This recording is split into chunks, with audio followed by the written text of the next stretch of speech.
ओम स्थापकाय च धर्मस्य सर्वधर्मस्वरूपिणे अवतार वरिष्ठाय रामकृष्णाय ते नमः।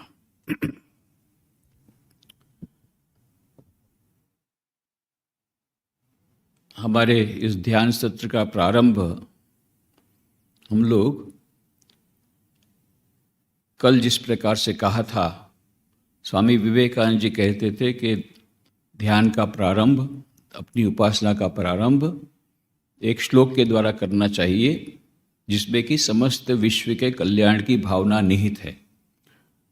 तो मैं बोलूँगा, आप लोग दोहराएंगे। ओम सर्वे भवन्तु सुखिनः,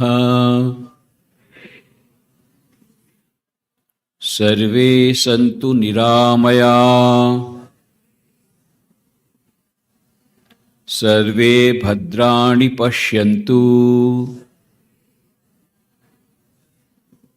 मा कश्चित् दुःखभाग् भवेत्। ओम शांति शांति शांति।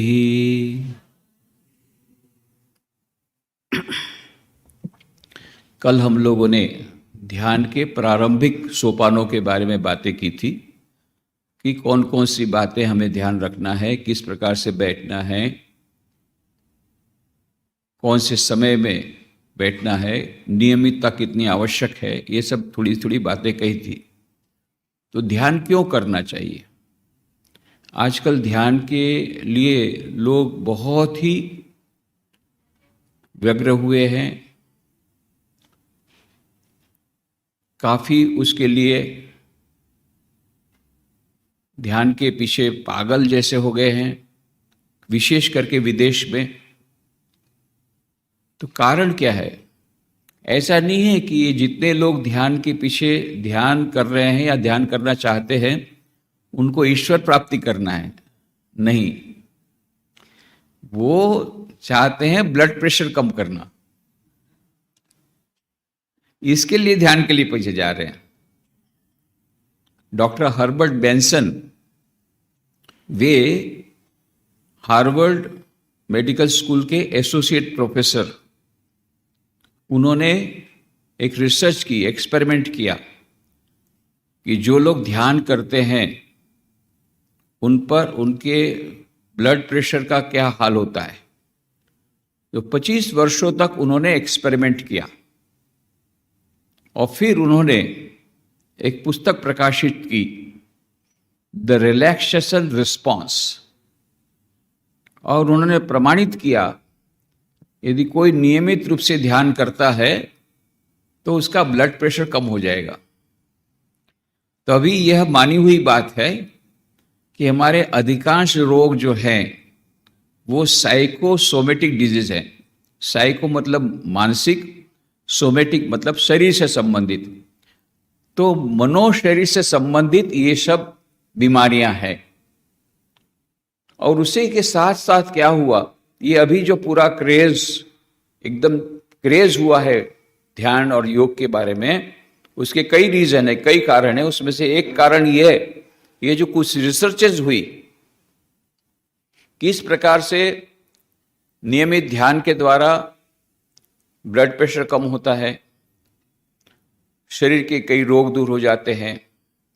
फिर डॉक्टर हर्बर्ट बेंसन की किताब आई, reversing the heart disease. Bypass surgery को बाईपास कर देते हैं ध्यान के द्वारा, उसका एक कोर्स है।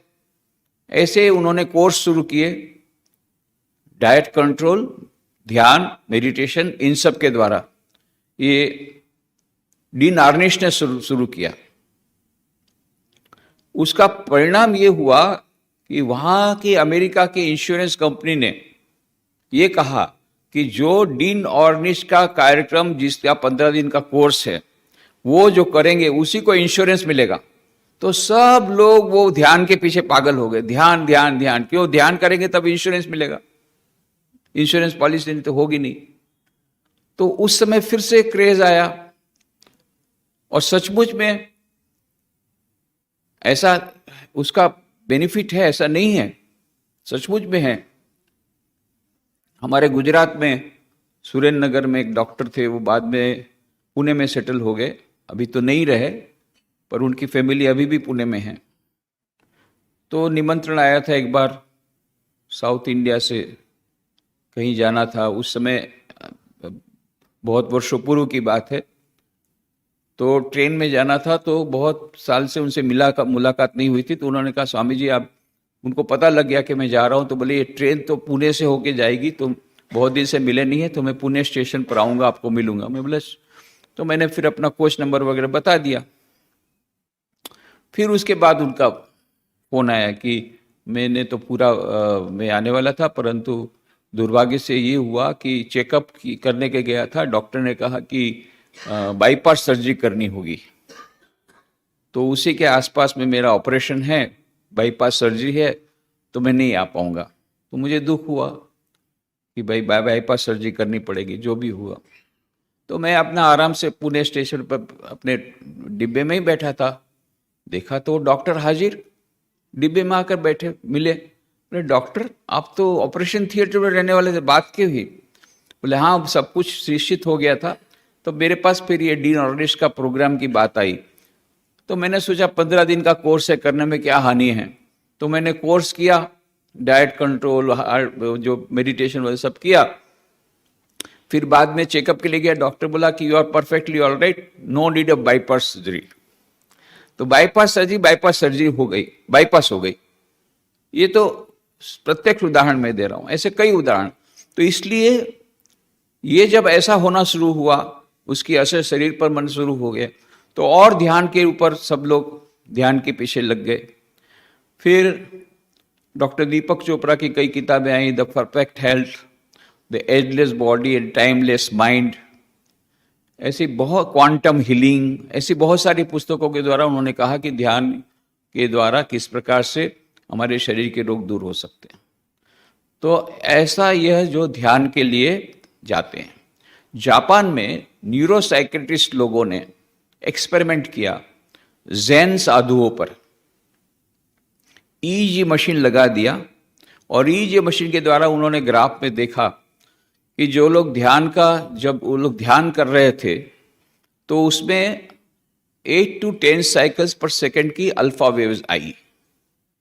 फिर और जब ध्यान गहरा हुआ, तो देखा कि वो 10 to 12 साइकिल्स पर सेकंड के बदले 8 to 10 साइकिल्स पर सेकंड की अल्फा वेव्स आई।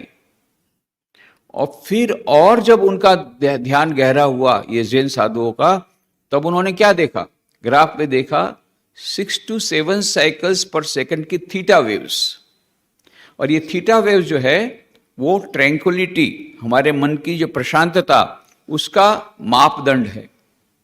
इसका मतलब यह प्रमाणित हुआ कि यदि कोई नियमित ध्यान करता है तो मन में शांति आएगी, मन में प्रशांतता आएगी।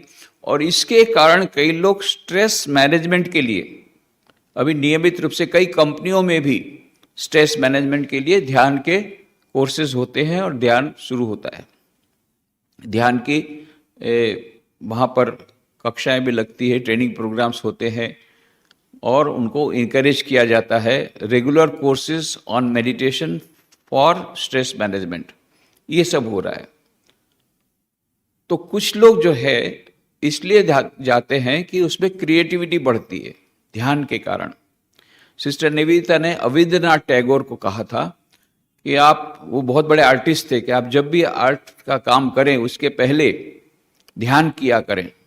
उसी से उनको भारत माता का जो चित्र बनाया, वो अविंद्रनाथ टैगोर ने ध्यान के क्षणों में बनाया। जितनी डिस्कवरीज हुई है मॉडर्न साइंस की, अधिकांश जो खोज है, वो ध्यान के क्षणों में, गहरे चिंतन के क्षणों में जब साइंटिस्ट लोग थे, तब भीतर से वो आई है। तो क्रिएटिविटी भी बढ़ती है, मन की एकाग्रता, सफलता का रहस्य है मन की एकाग्रता। प्रत्येक क्षेत्र में सफलता की रहस्य मन की एकाग्रता, ऐसा स्वामी विवेकानंद कहते थे। उनका जीवन उसका प्रत्यक्ष उदाहरण है कि प्रत्येक क्षेत्र में कितना कम समय में वो पढ़ाई समाप्त करते थे। वहां पर बैठे थे बेलूर मठ में, शरदचंद्र चक्रवर्ती उनके शिष्य आए, देखा कि स्वामी जी पुस्तक पढ़ रहे हैं, इंसाइक्लोपीडिया ब्रिटानिका, अंग्रेजी में विश्वकोश, इतने सारे ग्रंथ चारों ओर फैले हुए हैं। शिष्य ने कहा, स्वामी जी इतने सारे पुस्तकों को पढ़ने में तो सारी जिंदगी निकल जाएगी।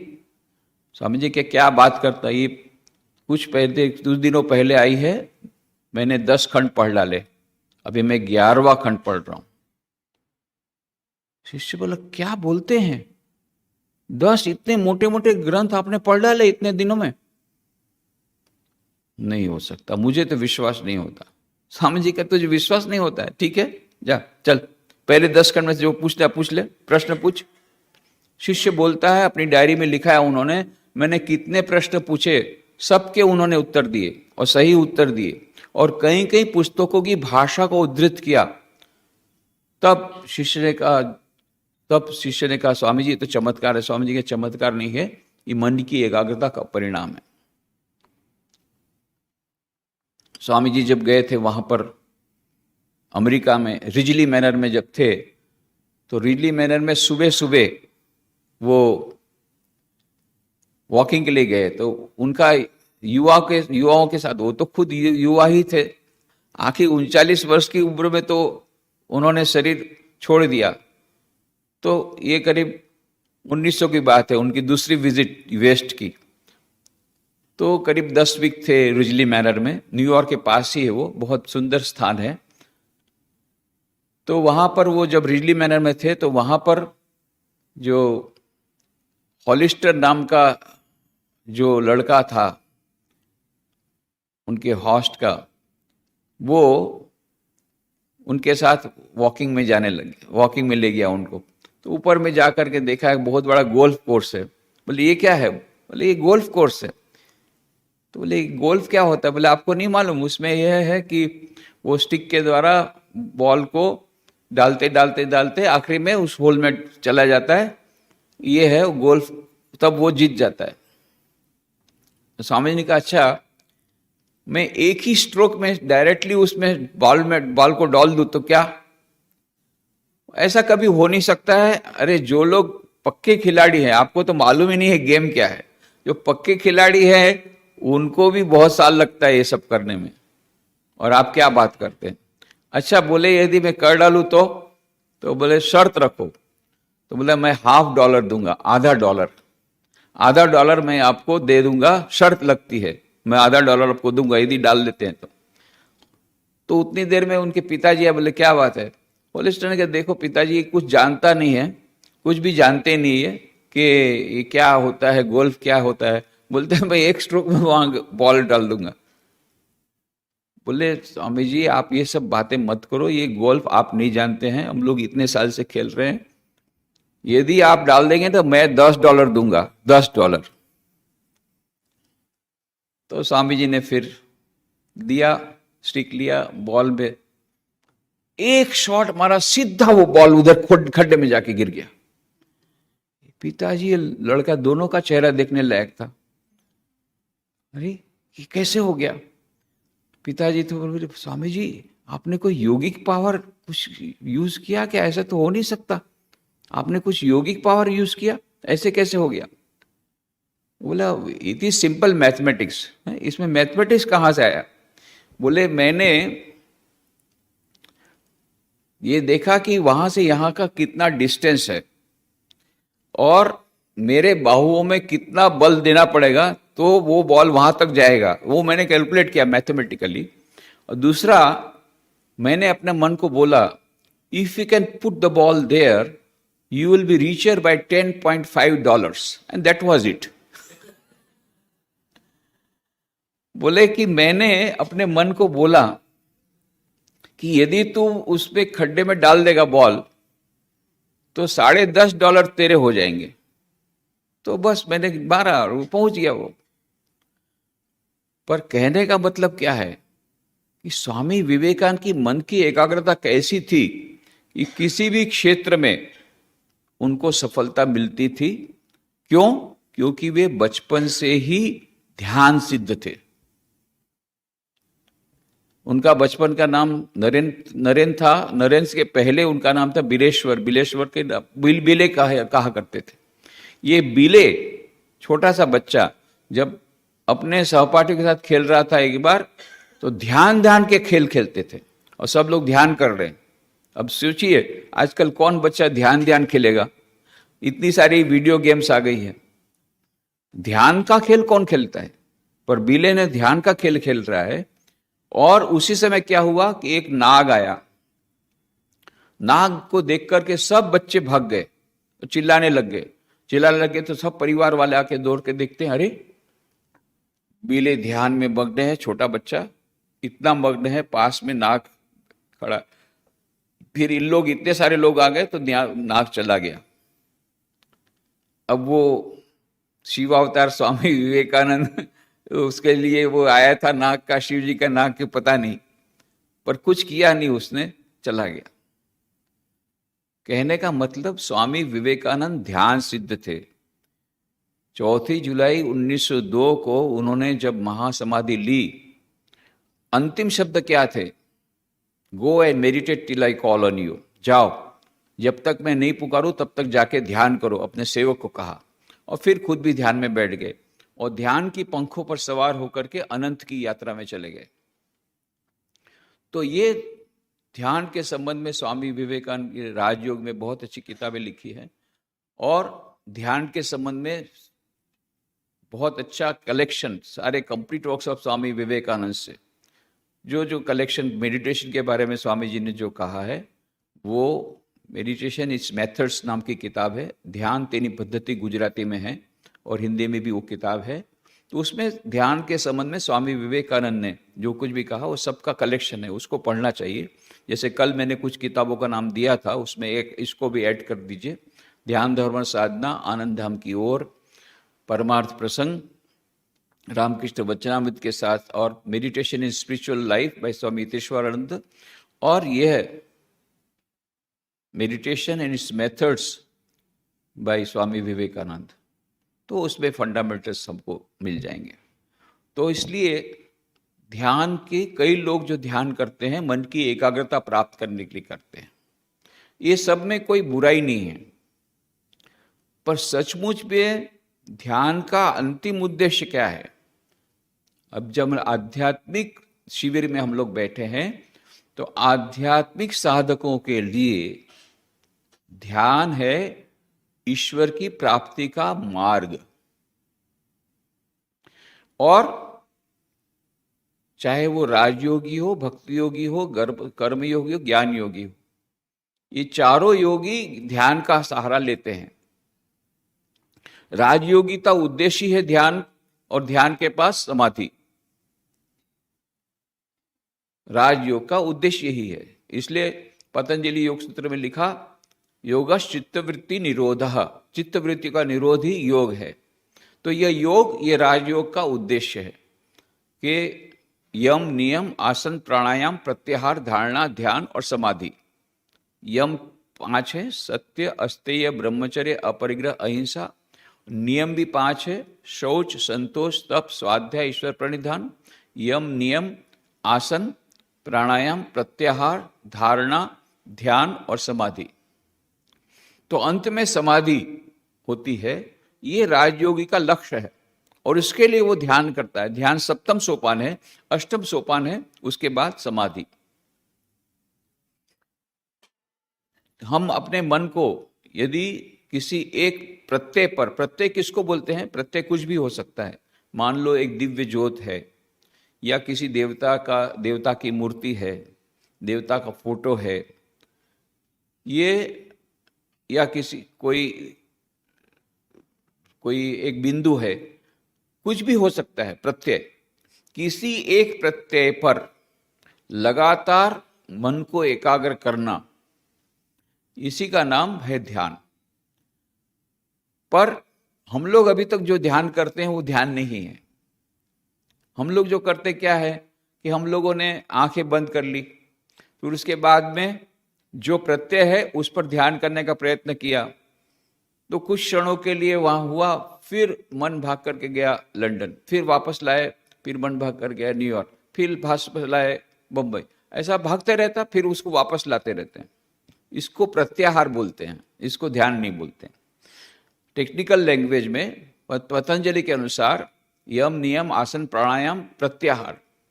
फिर जब एक ही प्रत्यय पर लगातार 12 सेकंड तक यदि हम अपने मन को एकाग्र कर सके तो उसका नाम है, वह बोलता है प्रत्याहार धारणा।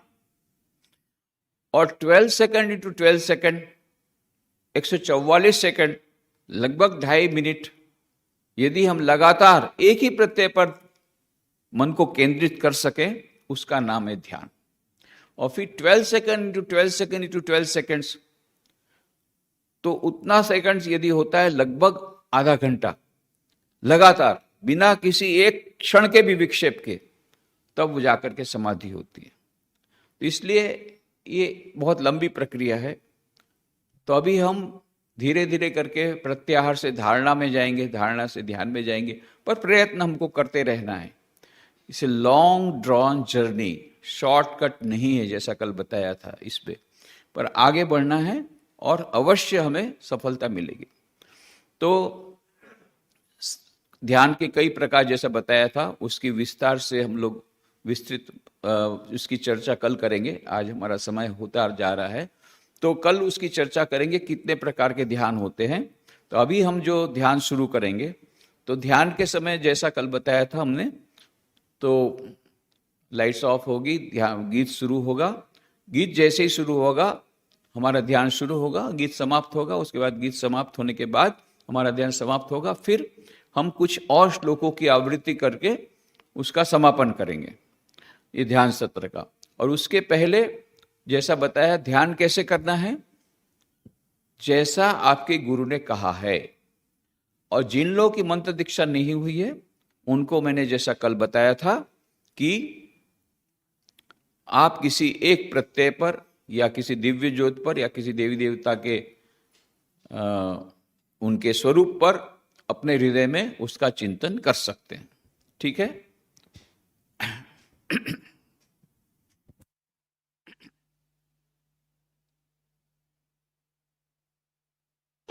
कि आप किसी एक प्रत्यय पर या किसी दिव्य ज्योत पर या किसी देवी देवता के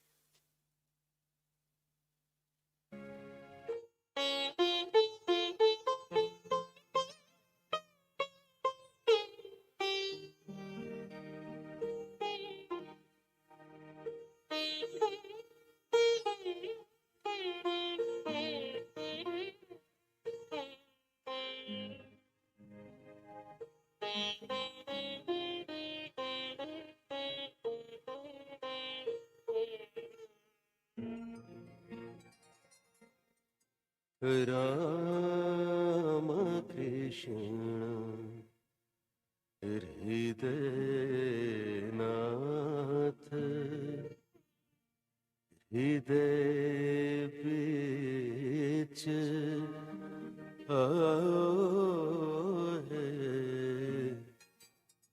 राम कृष्ण हृदयनाथ, हृदय बीच तापहरण मधुर रूप, तापहरण मधुर रूप, दास को दिखाओ है राम कृष्ण हृदयनाथ, हृदय बीच राम कृष्ण हृदयनाथ।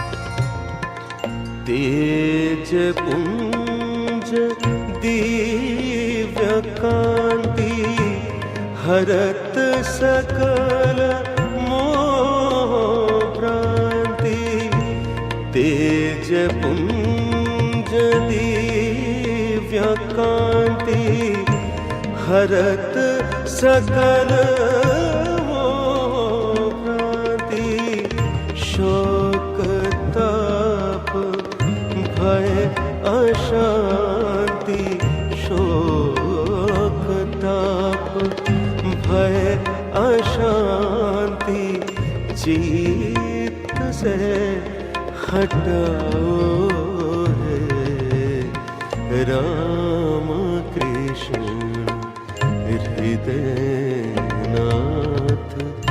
हृदय बीच आओ है राम कृष्ण हृदयनाथ।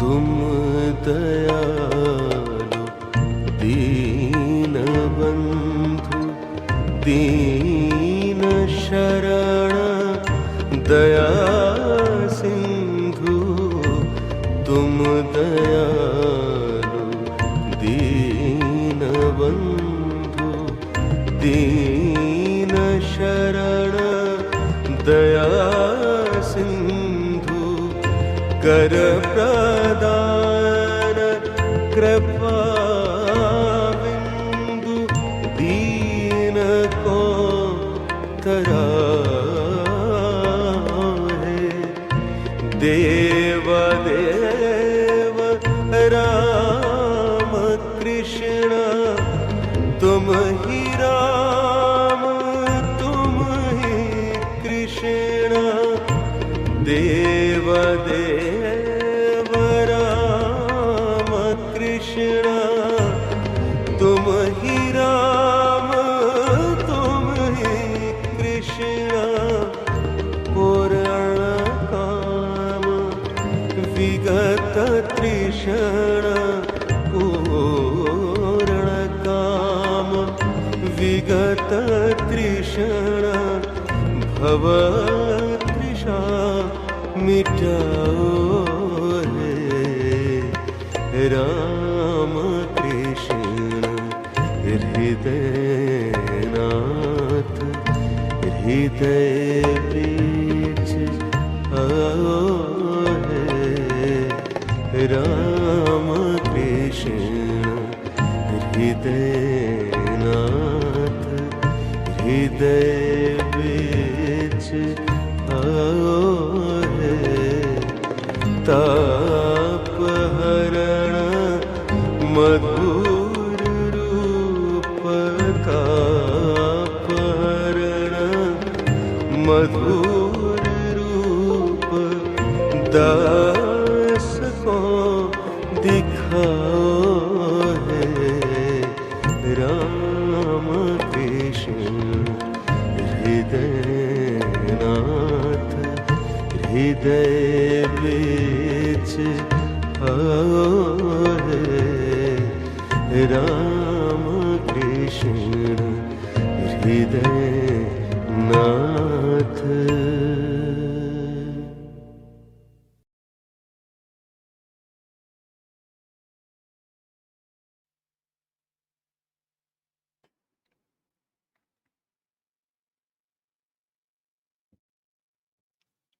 ओम शांति शांति शांति।